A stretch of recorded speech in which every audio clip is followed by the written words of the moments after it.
2026 republic day వేడుకల్లో చరిత్రాత్మక ఘట్టం ఆవిష్కృతం కానుంది. సైలెంట్ వారియర్స్ అని పిలిచే ఇండియన్ ఆర్మీకి చెందిన జంతు దళం తొలిసారిగా ఈ పరేడ్లో పాల్గొననుంది.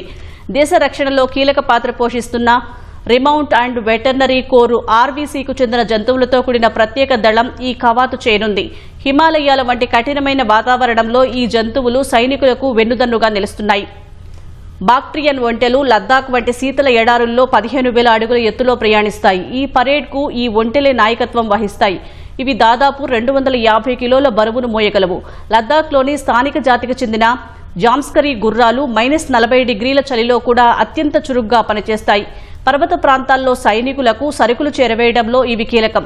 నిఘా సహా శత్రు డ్రోన్లను కూల్చివేయడానికి శిక్షణ పొందిన డేగలు కూడా ఈ ప్రదర్శనలో భాగంగా ఉంటాయి.